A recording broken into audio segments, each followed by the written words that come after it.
Hey everybody, welcome to today's presentation. My name is Angela Loria. I am the founder of the Author Incubator and creator of the difference process for writing a book that matters. And today I have with me our February featured author of the month, Jenn McRobbie. Jenn is the author of Why Is She Acting So Weird? And we picked her as one of our difference makers because of her commitment to changing people's lives. Particularly part of my choice in having you as one of our featured authors is because your topic area about friendships, particularly cultivating closeness in times of crisis and turmoil, is one that isn't really talked about a lot. Agreed. I think there's a lot about friendships or about relationships or health and self-care, but like we don't talk about friendships, and friendships to me have been so important. And Jenn, the way that she has gotten her message out there primarily has been through speaking. So if you're interested in using speaking to write a book, you are in the right place. Jenn and I are going to talk a lot about that today, how you can use a book to get in front of audiences and share your message. But before we start, I have a little surprise for you, Jenn. Oh no. So yes, like you don't really know this, but this is the Author of the Month award. I'm going to show everyone. Oh my goodness. I'm showing you first. So hopefully you guys can see this. And it came with like white gloves so I wouldn't get my like fingerprints. Your dirty fingerprints all on it. over it's beautiful, Angela. Look at the little book. Oh my goodness. The little book. It's beautiful. That's the I love cutest. it. Thank So you. these are our awards for our difference-making authors. All of our authors make a difference, but some of them have done an amazing job of getting their message out there. So thank you. That is an award for your shelf. Wanted to share that with you today. And just before we really dive into how you got to where you are, I'm just going to give some logistics. So we're going to go for about an hour, and I have lots of questions for Jenn. You may as well. You can participate in this conference. There is a chat window that you'll find over on the right side of the room, right side of the screen. And so feel free as we're going through and questions come up for you to share them. I have a handy dandy electronic here that will pass on those messages to me, and I will get them to Jenn. We'll try and get to as many questions as we can.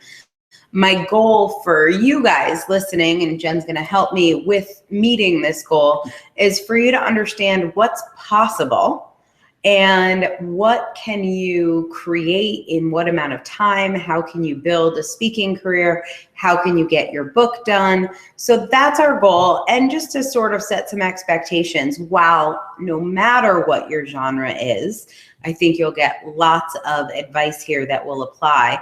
At Difference Press, which is our publishing imprint, our goal is people who want to write nonfiction books, and particularly self-help books, memoirs, how-to, business books, but really more on the practical level of changing something in your life. So novels are amazing, poetry is amazing. I've certainly been changed by both. I know you have, and have you written some fiction as well? I have, but I haven't put it out there for the world's consumption. So we love fiction. We love fiction. But that's not what we're primarily going to talk about. So if you are thinking about a children's book or fiction or poetry, by all means, take whatever knowledge you can get from this conversation.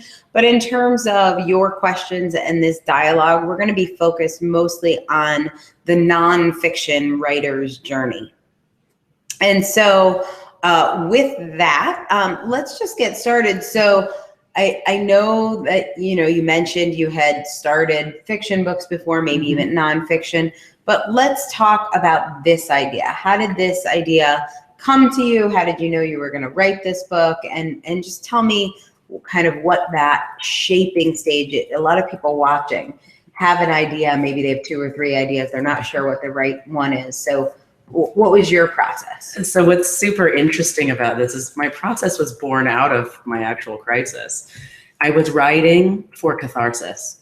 So I was writing. We need to tell people about your crisis. We need to tell people about my crisis. That's Jenn right. had a crisis. I had a crisis. I was 38 years old, and with no family history, I was diagnosed with stage 3 breast cancer. And it came out of nowhere.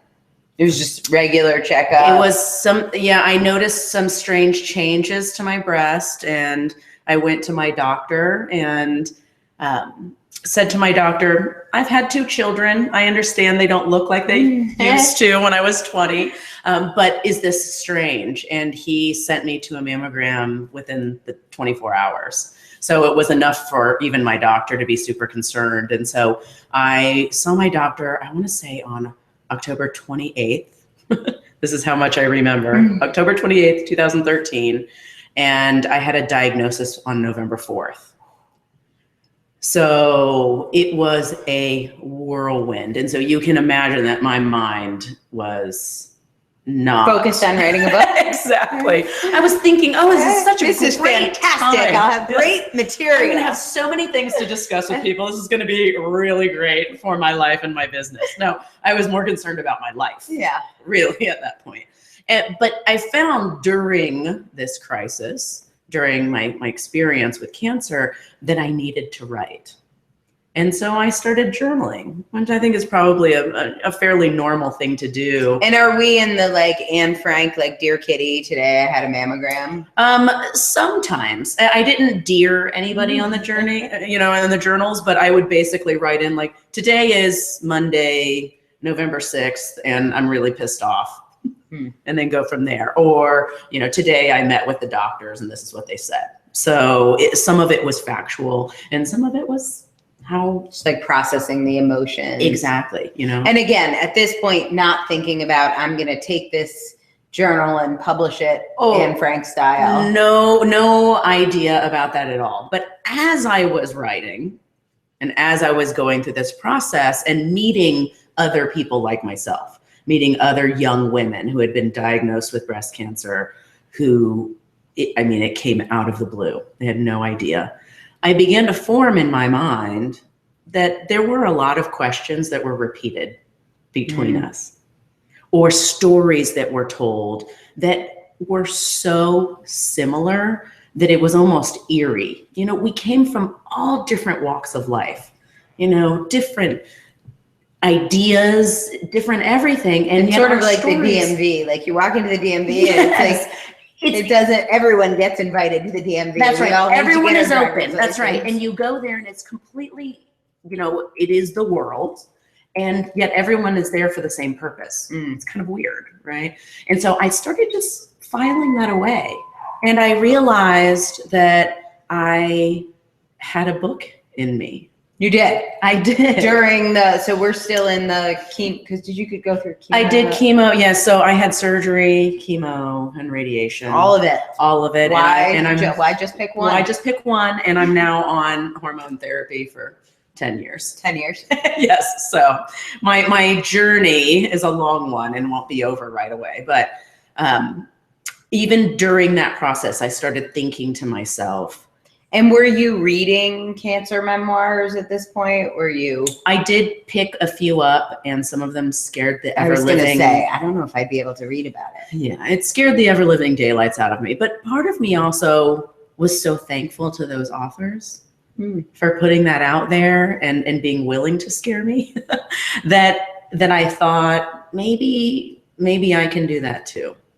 So you thought about writing before other things. Had you also thought about speaking?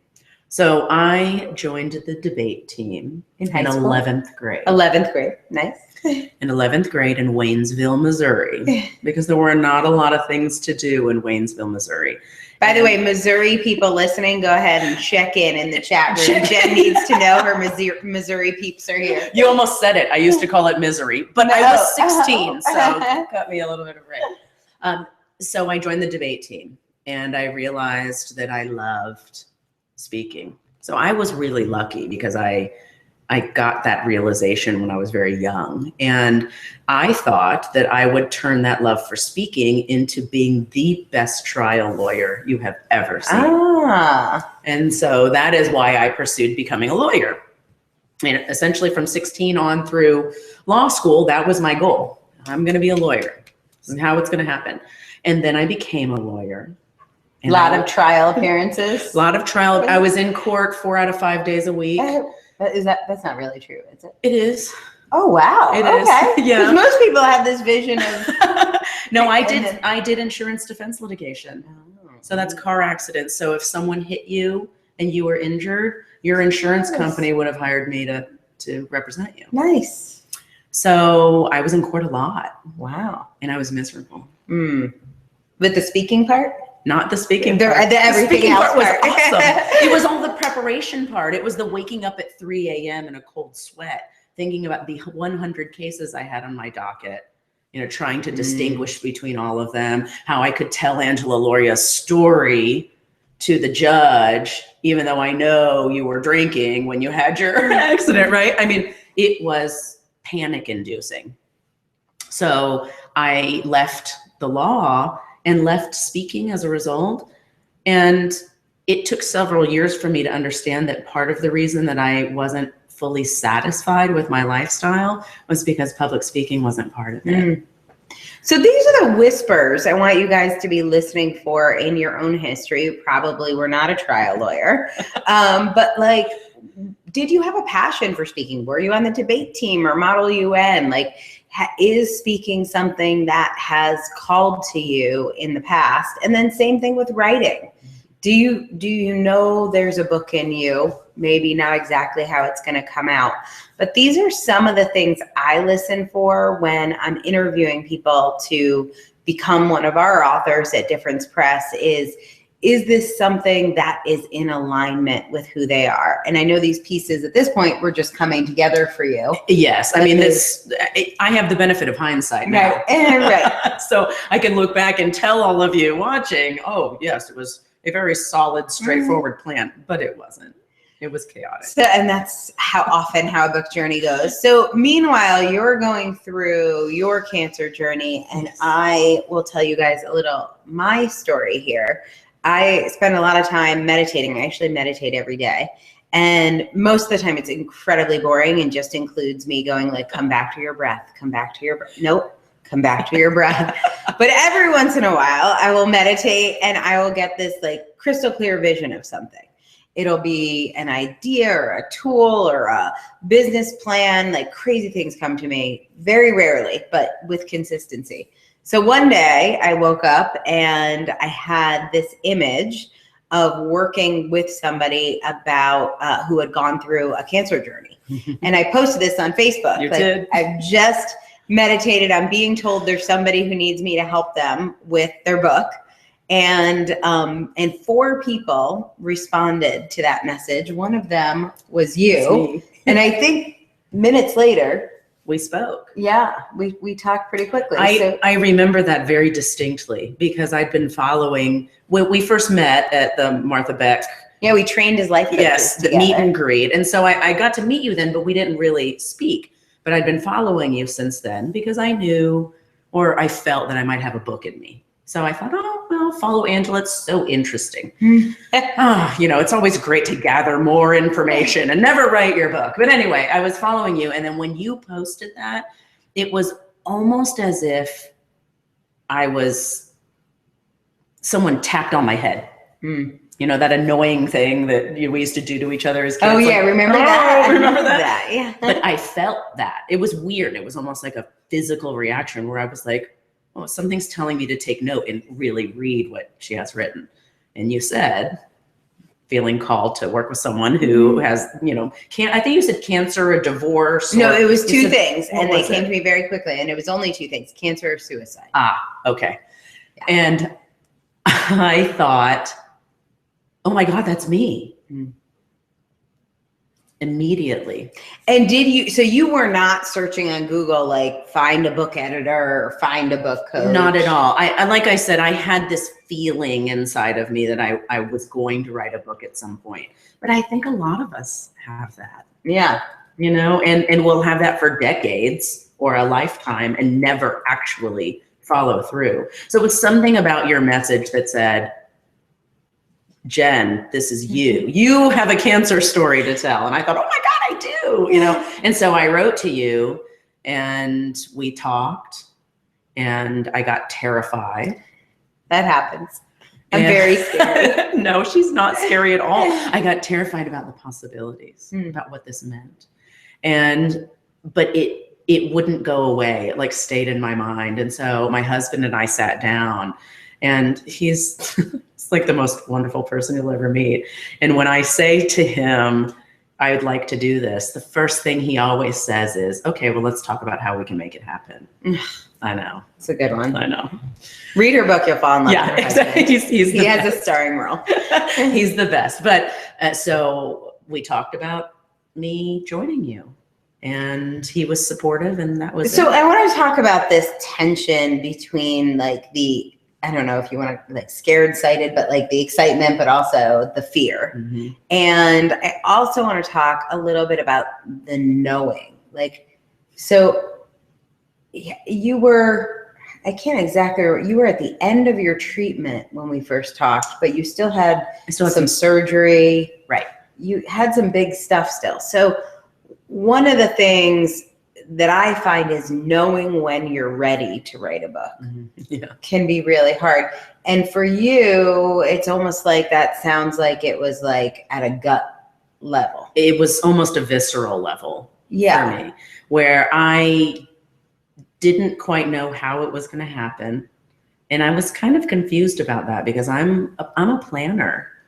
I like to put things in order. I like things to be organized. And this was very different from that feeling that I'd ever had in my life. And so, like you were saying earlier, you follow the trail of breadcrumbs, right? And I'm confronted with many situations I've never been in my life. I mean, cancer, never had before, never expected to be there before. And yet, at the culmination of it, I have this urge to write a book. I feel sort of lucky that it happened that way for me. It was always meant to happen. It was. I know. But I feel really lucky. So do you think for people who are watching and they're trying to decide if now is the time for them, do you think that there is a connection you had to source or synchronicity? Like for me, I was so plugged in at that moment and I knew there was somebody out there, and I really do believe it was you. Like, this book we were meant to bring into existence. But do you think there was something for you at that time that you were able to listen with your gut and not you're maybe making a decision about which law school to go to, where you're looking at pros and cons? Right. No, it definitely was. And the way I look at it is I had the feeling, source, universe, God, whatever you want to call your thing, was giving me a feeling, and then said, the way Jenn's going to do this is with help. And Angela is who's going to help her. And so I think it's hard to explain to people what that gut feeling feels like. And so it seems intimidating.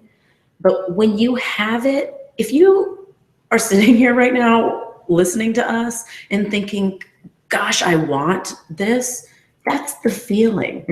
It's that feeling that feeling of anticipation before your 8th birthday. Like that pingy. Yes, that pingy. You want to giggle a lot. You know, if you're a woman, maybe if you're a man, you might not want to giggle. Maybe you do. I don't know. But one of our authors, Mark Silverman, has a book called Only Tens. And the idea behind it is that if it's not a 10 on a scale of 1 to 10, you shouldn't do it. Oh. And so at that moment for you, it was a 10. It was a 10. It was a 10. It was a 10 enough that I was willing to risk my husband laughing at me. Not that he ever would, but I was willing to risk that in order to say to him, I think I want to do this. And so for me, it was a risk enough that I wanted to talk about it. Tell people I was doing it. So it was a slight break. I was tired of thinking about it. And what was, because you talked about being excited, but then let's talk about the fear. So was the fear, I'm not going to finish. It's going to be terrible. People are going to laugh at me. What were some of the fears at that time? 1, 2, 3, all of those things. Who am I to be writing about cancer? Why should I add to the breadth of amazing books that are out there about cancer? What do I have to add to that discussion? And I mean, it all kind of comes around to who the hell do you think you are? Yeah. To write a book. Very audacious. It's a very audacious young lady. Exactly. If you're just joining us, my name is Angela Loria. I am the founder of the Author Incubator, and I'm here today with one of our best-selling authors, Jenn McRobbie, who is our February Author of the Month. We're talking about her journey of becoming an author, her journey to not only being a best-selling author, but also being someone who speaks in front of audiences about topics related to her book and kind of uses her book to spread her message through speaking. So if you are thinking about writing a book, or you are thinking about becoming a paid or unpaid speaker, we're going to have a lot more tips and advice for you. Stay tuned. Ask your questions over on the right-hand side of the screen. I want to jump in now to the part of the story, Jenn, when we start working on your book. At this point, you're thinking, I'm going to tell the story of how I was diagnosed, how I have no family history, right? What all the treatment is, who the people in the treatment room was. Exactly. The smell of the treatments, the nitty-gritty details of sitting in the oncologist's office and, basically being surrounded by people that resembled my grandparents. And only being me. That was the story that I was prepared to tell. Yeah. Essentially, as you say, I was going to be the Anne Frank of breast cancer. And I was going to spill it all out there based on my journals. And then they put the port in. Exactly. And then I twitched my right foot. And then but the value I saw in that information at that time was that it would, I had hoped, bring connection for other young women like me out there who were in that situation, who were the youngest person in the room at the oncologist, who, were terrified because they had small children and couldn't imagine leaving them now, right? And so I wanted, at the core of it all, I wanted connection. And that's what I thought my memoir would bring. And some of that stuff is in your book, but that's not exactly. It's not exactly. And what's funny is that idea of connection actually did carry over into my true, what I ended up publishing. And you, as part of your process, remember we did an outline of sorts where I wrote down all the stories that I would. Oh yeah, we did. This was my book basket exercise. You guys can do this now at home. Anything you think that's going to go in your book. There's no rules. You don't get in trouble. There's no teacher. You're not going to get graded. But anything that you think might go in your book. Stories, statistics, studies, experiences, songs you might want to summarize, exercises you might want to write, anything you think. And before we decided what the book even was, I wanted to know what might be going in it. Exactly. And I basically started from earliest memories all the way until the day I was writing. And I just did little snippets. And I remember you were going back and looking at your journal and I was remembering. Remembering things that happened, specific instances, encounters I had. I was just laying it all out there. And a theme emerged. Yeah. So we're going to talk about the theme in a second, but I want you guys to really get this. What most people who don't have a book coach do is they start by writing. And when you start by writing, especially with a topic like this, you will most likely start with a brilliant epiphany of, I will start with the moment I got the diagnosis in the doctor's office. Right? So like that feels like, and then you think, how do people write books that are not in chronological order? Yeah. Like the only thing I could possibly do here is to then tell about my first mammogram, and then I will tell about my first treatment. And that's not, sometimes chronological order works. This isn't an indictment of that, but I want you to get a sense from this webinar about what exactly a book coach does. So in our services, book coaching is a piece of it. Editing is a piece of it. Proofreading is a piece of it. Design is a piece of it. There are a lot of components that we put together into a single program. And most people, when they have a book idea like Jen did, they will find one of those pieces. So sometimes people go straight for the designer. They get their book cover done. Sometimes they go for an editor and they don't know the difference between a proofreader and a developmental editor. So they're writing about the first day in the doctor's office. They send it to their editor feeling very empowered that they have help, and they're getting grammar corrections. Right? Sometimes people think they hired an editor and they really hired a developmental editor who's like, why are you putting it, let's not start there. Let's start with, you know, the day you came home with a clear, not CAT scan, what would it be? Clear scan, clear MRI, right? Like, let's start there. So a developmental editor is working on the structure, and some people might get a book coach. And book coaches often work in two different areas. One is the mental game, right? So all the procrastination and time management and organization. And then a really good book coach is also going to be able to help you with strategy. So one of the things I was most interested in was, what do you want this book to do for you? What do you want to do with this book? How do you want your reader to be different? Yes. How do you want to be different at the end? And so we start that exploration, not with writing, but with a conversation about who do you want to help? Right. We call this our ideal reader exercise. And we spent a couple weeks on this. We did. We spent a couple weeks on ideal reader. And you were thinking my ideal reader is somebody like me, no cancer history. And I'm like, okay, what do we want to do for her? So she's in her 30s. She's a mom. She's surprisingly diagnosed. I'm like, how do we want to help her? And my answer, of course, was, well, I want her to feel connection to me. and that's great. And that person, that ideal reader, is one of my readers. But that person is not actually my ideal reader, I found.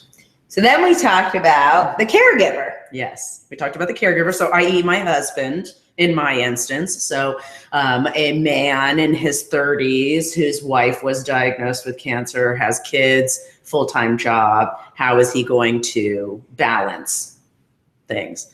And what outcome did we want for him? And I wanted him to feel supported. And connected. And connected. Exactly. And connected. And then we settled on what ended up being my true ideal reader, which was a woman in her 30s whose best friend just got diagnosed with cancer. And she'd never really experienced any kind of crisis or danger situation in her friend circle. You know, maybe she saw a grandparent get sick and pass away, or maybe even her parents, but she'd never really experienced what it was like to support an adult friend through cancer. And when I connected with that ideal reader, I have chills right now. I do too. My legs. When I connected with that ideal reader, I thought, that's who I know I can help, because I have both been that girl and known that girl. From the other side from the other side. So I've both been there when friends have been diagnosed, or, you know, got divorced or lost a job, or, you know, any kind of major life upheaval. And then I also was the friend on the other side who had been diagnosed. And so I realized that I was onto something. Yeah. And here's what I think is so interesting. So one of the themes for the work that I do with our authors is creating your book as a love letter to one person.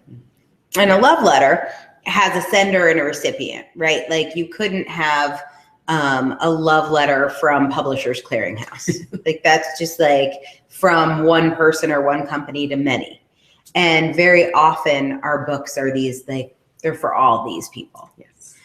But when you have that love letter, you need to have an envelope, and the envelope can't look like Publishers Clearinghouse, or the friend wouldn't open it. So the envelope has to be like a Blue Mountain Arts greeting card, Right. like those long skinny cards, like with their name in swirly font and a heart over the eye. Like they have to know this letter is for them in order for us to make a difference, or they're not going to read it. If you put the most important letter of your life in a Publishers Clearinghouse envelope, like that person who is intended for, they're not going to open it. Their name's not on it. It's just going to end up in the garbage before they see it.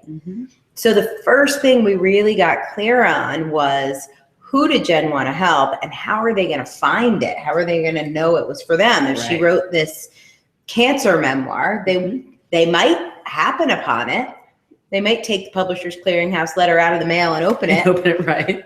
But we didn't want it to be just luck that somebody would stumble upon it. Right. And so those stories from your journal, some of them made it into this book, and some of them didn't. Right. They made it in various forms. So maybe not exactly the way I wrote to myself, you know, but it was more like you and I sitting here right now having a conversation where I would say, oh, girl, you remember that one time? Right. And then my friends going, right. Yeah. That's how I ended up writing the book. And that's that realization right there, that who I was writing to changed everything.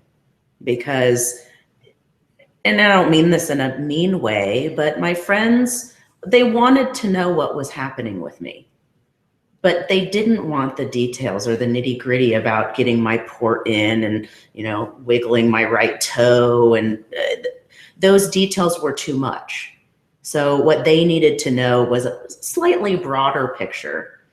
You know? And we came back a lot to during your crisis, what do you think your friends wanted? Yes, exactly. And I asked some friends during it, but as we wrote our outline, I remember very distinctly, I've looked back over it afterwards. And as I was dividing things into chapters, not only was I listing the stories I wanted to tell, but you had me write what outcome I wanted for each chapter. And so, you know, chapter 1 was my introduction. And then Angela said, what do you want the outcome to be? And I said, well, I want people to keep reading the book. Yeah. Exactly. Hello. They will know what the topic will be about. Exactly. But it's more than that. It's like, how do you draw them in? How do you make sure that the envelope is proper on your love letter? And that's what the introduction ended up becoming, was, you know, my envelope for this is what you're in for. And essentially it is, I love my friends and they love me, and they made mistakes and I made mistakes. And I would really love to save one person a smidge of the pain that some of those relationships. By the way, if you are going through anything like this right now, you can go to Amazon and you will find Jenn's book. It's Why Is She Acting So Weird? You might be able to see the cover up there if you squint, so you'll know when you find it. But, you know, I think there are points in all of our lives where our friend is going through a crisis. And for me, even though there is some medical stuff in this book, I have applied this to my friendships, and the ideas in there when friends were going through like a divorce crisis. And there have been there are a lot of tools in here about managing friendships, especially when you have a friend going through something. The one thing that was always consistent was your friends were trying their best. Sometimes they got it right, sometimes they got it wrong, but nobody was like, let's make things worse for Jenn now that she has cancer. Of course not. Of course not. Right. And so how does that, you know, when you have that point that you want to, oh, we're getting questions. That's why I'm getting buzzed over here. But when you have that point that you are looking to help someone, it's not always clear how to do that. And so this guide to cultivating closeness, I highly recommend. And if you're going through it on the other side, like, buy this and give it to a friend. It's gonna change your life. We have a ton of questions. I haven't been paying any attention to you people. But we'll take a question from June right now, because June says, if I was writing a book for children, whom should I talk to? And so So we'll take this just the same way we took Jen's, and hopefully, June, you've been applying this as we've been talking to. That's right. So children, let's say, are babies to 18 years old. They are. And male and female, short and tall. Short and tall and small and big. And so you have to figure out a child that you would like to speak to, June. Do you have someone in mind? You know, you didn't tell us your topic, but if you want to write a book for children, for them to read, do you want to have it read to them? Do you want them to be able to read it themselves? Because that will help you with the age determinations there. And the question I asked Jenn, which I'll ask you, is how do you want the reader to be different at the end of the book? Yes. And when you start there, it becomes, you know, whom shall I talk to is your question. You'll know when you know how you want to change them. Yes. And what's possible. And then Bianca says, my problem is that I have a couple books inside me and I don't know how to break it down. Big books, little books. I'm launching myself as a global personal development coach for transformation. Hey, Bianca. Nice. So you can live your dreams. I believe we can all have it all. I love to leave people better than I found them. Oh, Bianca. Which is I think we're secret best friends. We love you, Bianca. So here's the deal, Bianca, is that when you talk about saying you have a few books inside you, when you just heard us talk about with Jenn. So she had this book for husbands or partners, primary caregivers of people going through cancer. She had a book for other cancer survivors. She had a book for friends of cancer survivors. And there were probably even more than that, but we really fully explored 3 different books here. And I think when Jenn started, she really thought it was one book. Oh, yeah. That she was going to get to all those things in one book. Most certainly, I thought that. Yeah. Like, how else could it possibly be? How else could it be? It will be a tome of knowledge for everyone associated with this topic. So my vote, Bianca, is more smaller books rather than big ones. And if you want to leave people better than you found them, here is my biggest secret. And Jenn, I'll have you jump in on this. But if you can pick one problem, if you can get that love letter with somebody's name on it, then people will find your book and you can leave them better than you find them. Yes. You can have a book filled with all of the world's best ideas on how to create transformation. You could tell them all about your global personal development coach movement. But if they don't find it, you can't leave them better than you found them. That's right. And so you have to speak to a person, not an audience. I think that is something, and this goes in for the public speaking issue also. So this is tied to both writing a book and being an effective public speaker. If you're in front of the audience and you're speaking to an audience, you speak differently than if you're standing up in front of a group of people and you're speaking to that lady in the front seat with the really nice blue sweater who's nodding when you say good things and laughing when you say funny the ones things. That are like most engaged. I'll just do it for her. She seems. I do, and I find myself now when I'm in an audience, I try to be that person. So I have had friends say to me, "Oh, I want you to come to this thing because I know I can look at your face and you're going to be listening to me and paying attention." So Bianca, what I would suggest is, look at all of these topics. Go ahead, write them all down. Get them all out of you. And then you may find that there is a theme where some of them can be combined. Others, set them aside for later. You know, just because you write one book now, there are other books in me. And I probably will write more books. That just wasn't the book that I wrote right now. Yeah. Yeah, and this is like, some people are incredulous. Jenn and I were talking about this early about how quickly our authors write. Yes. We were even talking about how I have a terrible review. Go look up my book, The Difference, on Amazon, and you can read my 1-star review from somebody who said, I love this book. It's amazing. It's like exactly what I needed, except for I stopped liking it when I heard she wrote it in 3 days. Which is true. I typed it in 3 days, and Jenn typed her book. We'll talk about this, but it was about 3 months, 4 months. Yeah.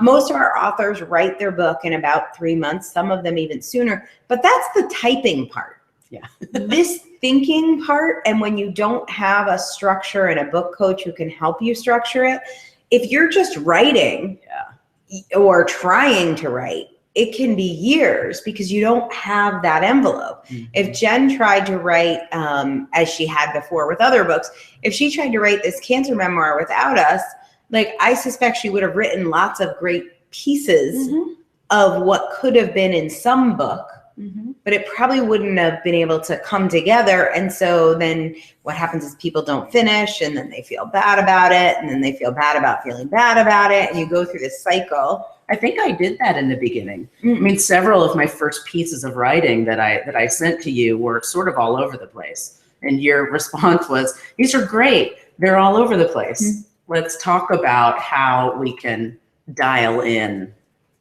your outcome. And you always came back to, I want to say that every phone call we had, you always said, how do you want your reader to feel? How do you want them to be different at the end? Every time. But I needed that repetition because you do, Bianca, you get sort of tied up in that, I want to make a difference, and it's really important. And it sounds like that's bursting out of you, which is awesome because that energy is right. Like, listen to that energy.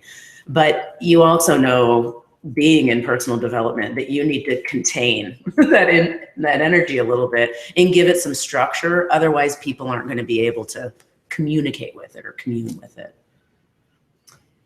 Lori, I'm going to handle yours super quick. It's just because we're not really at this part of the conversation, but should you copyright before or after? You have to copyright after. So, Jenn's a lawyer though. She might want to say more. You have a copyright that comes just from writing. Before I say anything, I have to say I'm no longer engaged in the active practice of law. So anything that I say cannot be construed as legal advice. However, what I know from reading things on the internet, the legal standard for copyright is when your pen leaves the paper. And that's because copyrights are ancient, back when we used to write things.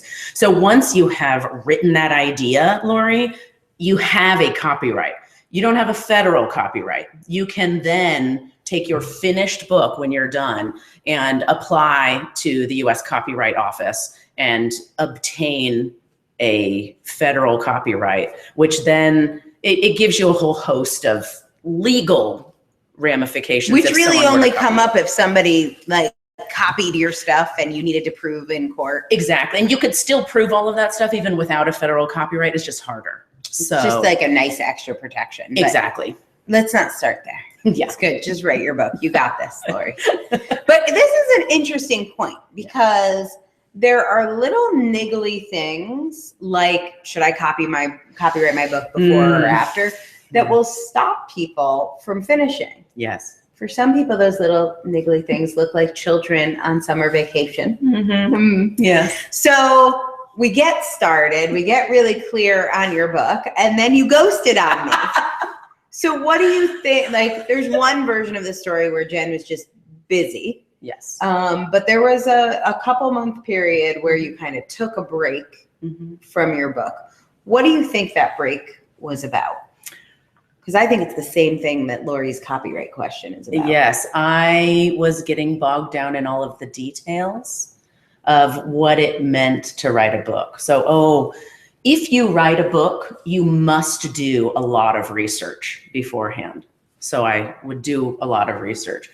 If I'm going to be the author of the book, I need to make sure that I'm fully versed in XYZ topics.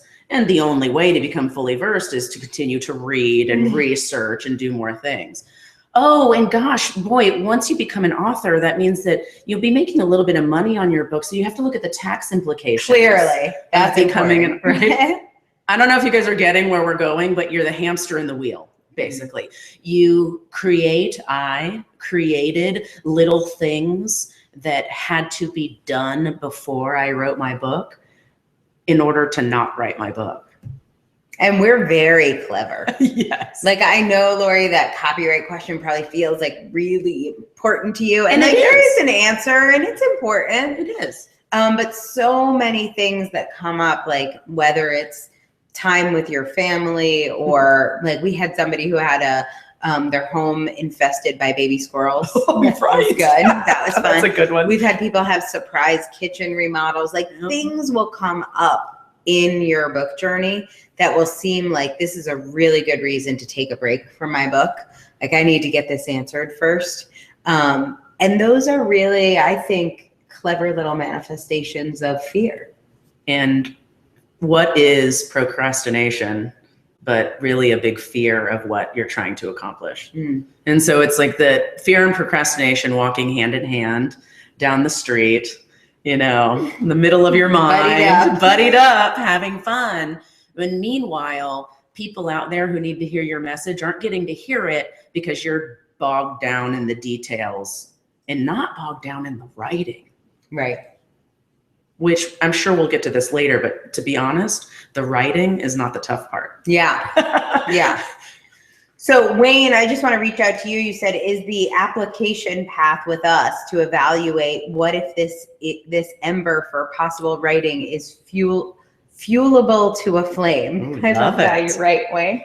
You'll see up on the screen a link to the author incubator /apply. You'll have a conversation like Jen and I had at the beginning of her book journey to see if there's a fit for us to work together and if there's a book idea that could make a difference. So Wayne, for sure. Jasmine, I know you mentioned you've already applied. Thank you for your application. No worries. You can send your writing sample later. We asked for a writing sample, but if you don't have it, you could just email that over later. We'll get that taken care of. It looks like a few more of you have also applied, but Erin says, Erin, Jen's gonna send you love in a minute too. Okay. She said that hamster in the wheel analogy is me. Time to just write my book. Erin, you nailed it. So I would really hope that you would stay on for the remaining 20 minutes and listen to us, because I love having you here, but you can do this. Seriously. If I can do this, you can do this. Because, and it sounds weird to say this, but I'm nobody special when it comes to being able to write a book. I just found the right people to help me and had a burning desire to help. Perfect. And there you go. And now I have this beautiful book. So awesome. You too can be like that. So you came back from your hamster wheel. I did. I came back from my hamster wheel. I don't even remember what caused me to get off the, oh, I do. You sent me an email. And it was really sweet. It was about 2 sentences and it said, "Hey, Jen, I haven't heard from you in a while. Just wondering how you're doing." And I immediately wrote back like, "Oh my God, I'm so embarrassed. I've ghosted on you and you've called me on it." She did nothing of the sort, by the way. I did this all in my mind. And I said, "Here's all the research I've been doing." And she said, "Great." Good job. Now let's actually write the book. We have some people's lives to change.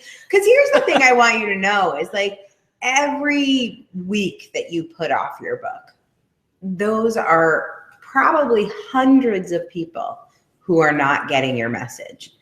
And it's one thing for you to blow yourself off, but if there were 100 people standing in front of you that were in pain, that were losing friendships, that didn't know what to do, they kept calling their friend saying, "Hey, tell me about your doctor's appointment. I want to be there for you." And their friend wasn't calling them back. If there were 100 people in a room telling you that, you wouldn't be like, "Peace out. I got to take my kids to the beach." Yeah. Like, there's no way. No. But you don't realize that those people are there and they're waiting for you and they need you, and you're the one not showing up. That's right. And they don't even know to ask for you.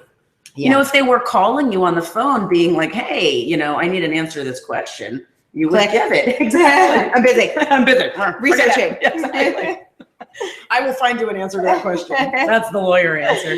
No, but you don't even know they're there until you write the book. So you have to write it so that you can even find all those people. Yeah. So we'll fast forward a little. Writing your book, once we've done all the structuring and sort of that coaching on the emotional piece of kind of hiding from your book, the writing went fairly quickly for you, and editing and publishing. And then when your book came out, we had talked as in the process of writing your book about coaching. So I know you're a certified life coach. Are you certified? I'm not certified, you're a life but coach. I'm a life coach. Yeah, and you help people with different aspects of their life and goal setting and problem fixing. Exactly. So we talked about you working one-on-one with clients. We talked about doing group programs. Yeah. And then as it came closer to publishing, another idea sort of started rising to the surface. And it is that return of that 11th grade self who was thriving in front of audiences and, you know, making that individual connection in a room full of 600 people. That fuels me. And I find that I get really great feedback from that too. And so I take that to mean that it fuels others as well. And so I knew that not everybody likes public speaking and that it terrifies them. And it seemed to me that it would be a real travesty if someone who actually loves getting up on stage and talking didn't do it. Who has a message. Yeah, who has a message that can help people. too. Obviously, yeah, I'm not just getting up on stage and like blathering out. I have a message. Razzle dazzle. Exactly, like doing a tap dance. I never took tap. No, I have a specific message every time I speak. So let's talk about some of those speaking engagements and maybe starting with the first one after your book came out. Yes, so this is really great. I knew the book was coming out. It was, I want to say, the weekend before the book was released. And there was a really big conference for the Young Survival Coalition, which is huge for me. It's young women faced with breast cancer, so diagnosed under the age of 40. And I have a lot of friends that are associated with that group, and they wanted me to go to the conference because it's just a gathering where we get to exchange information, and it's amazing, absolutely amazing. Look up Young Survival Coalition, and they're fantastic. So I go there, and I have this amazing friend named Erin, and she is a networker. She's just one of those people that like loves to introduce other people. And so she was introducing me to some of the people, the higher ups in YSC. And I realized that these were the people that I wanted to speak to, because when Erin was introducing me, we were engrossed in conversation. And I thought, oh my gosh. So I told them, hey, I want to speak at the next conference we have. Well, that was very ballsy. It was very ballsy, very bold. And then I basically felt like vomiting in the corner after putting myself out there. And to be honest, and none of them would probably admit this, but the first response was like, okay, great. Because who was I in that room full of people? But then when I started the conversation saying, hey, I just wrote a book. It's being released on Wednesday. My book is about how to cultivate closeness in a crisis, specifically breast cancer. And I'd love to talk to your co-survivors and your survivors about how they can cultivate closeness amongst them during this. All of a sudden, people were listening. It's amazing. It's amazing. So my desire to speak publicly was lukewarm until I had the power of the book behind it. Yeah. And so I'm just going to share some of this with you. You guys, thank you for participating in our poll. This is great. 85% of respondents said they are getting the info they need and wanted. So thank you. 15% said somewhat. Hey, you people who said somewhat, ask a question right now. We want to get you in. We've got about 7 minutes left. And so if you are only somewhat getting the information you needed or wanted, please ask us a question, and Jen and I will do our best to make sure you are getting the information that you need. And so Tiffany asked about writer's block. Tiffany, keep a heads up. Jen and I did a special little video for you on that. So make sure you follow the Author Incubator on Facebook.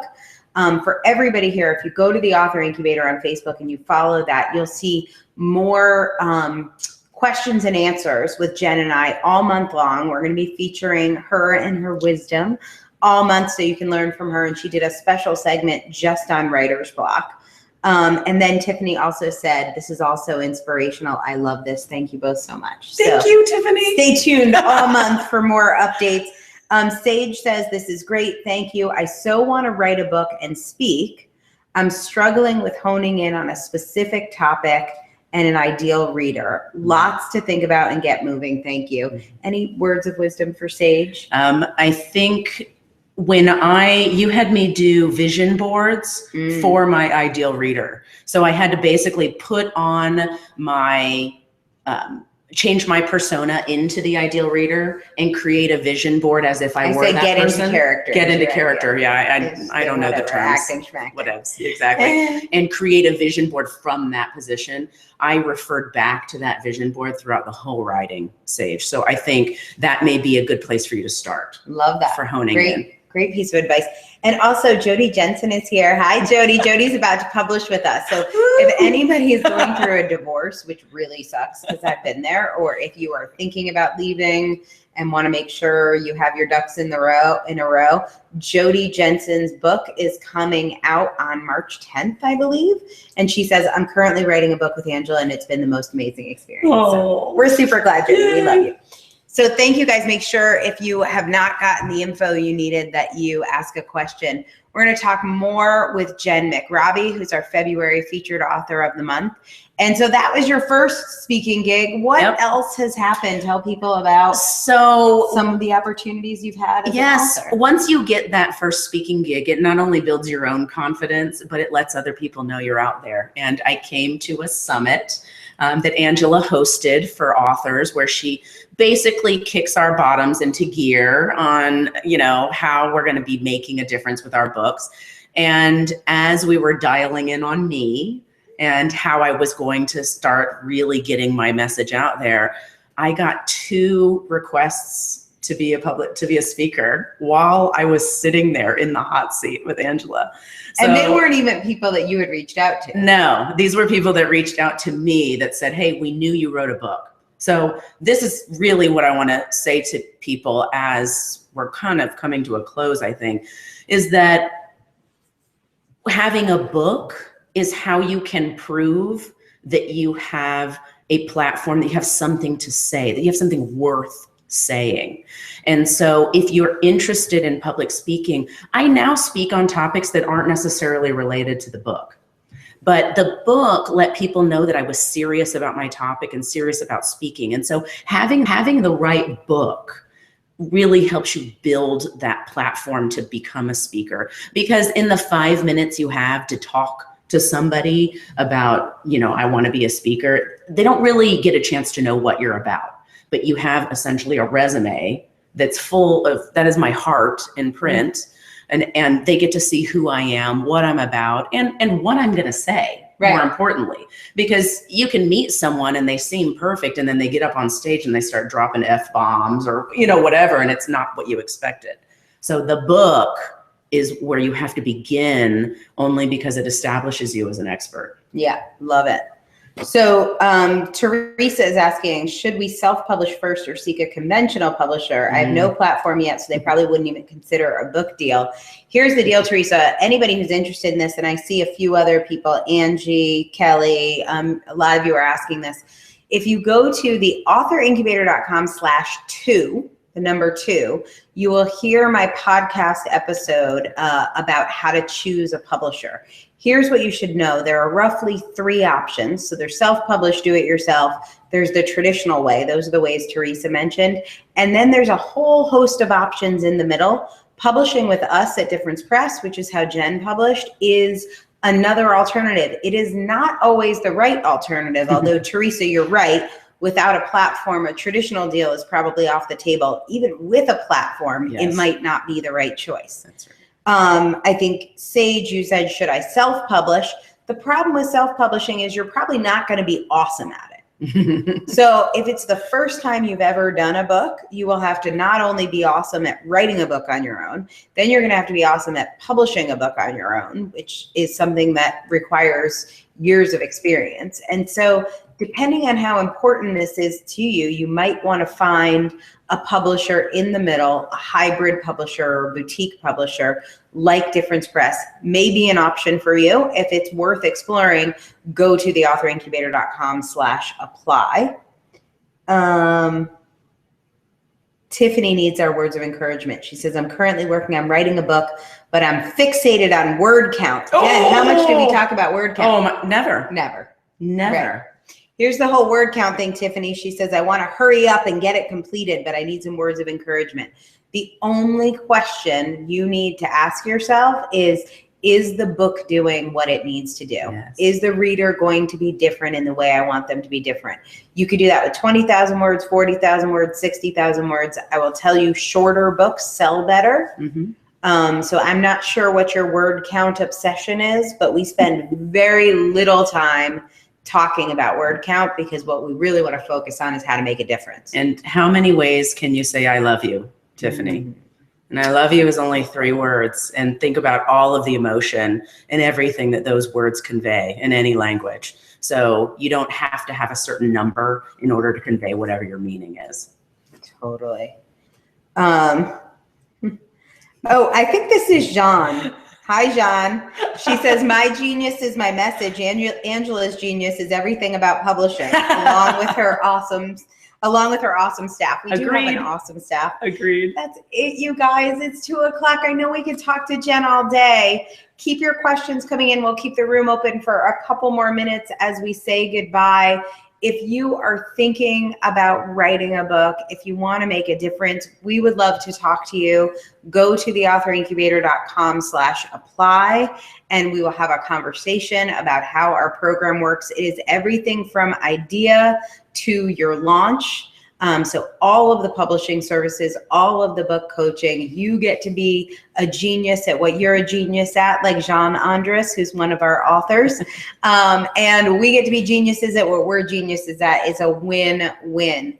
If you are personally going through a medical or spiritual or emotional crisis in any way and have been wondering why your friends don't feel like your friends anymore, maybe why you're avoiding them, or if you have a friend who you're like trying to harass into acting like she used to act to, but she continues to act weird, you need to go to Amazon.com and get Jenn McRobbie's book, Why Is She Acting So Weird? Jenn, where else can people find out about you? BarnesandNoble.com. Obviously, you can get me on there, but my website is super simple. It's JennMcRobbie.com. Two N's. 2 N's, exactly. JennMcRobbie. And that's probably the best place to find me, but you can always find me on Twitter. And if you have an organization that might like to bring Jenn on as a speaker, you too can hire Jenn and hear her share her message with your audience. So we loved having you here today, Jenn. Thank you so much, and congratulations on being our author of the month. Thank you so much for this. Bye, everyone. Bye. Thank you for being here.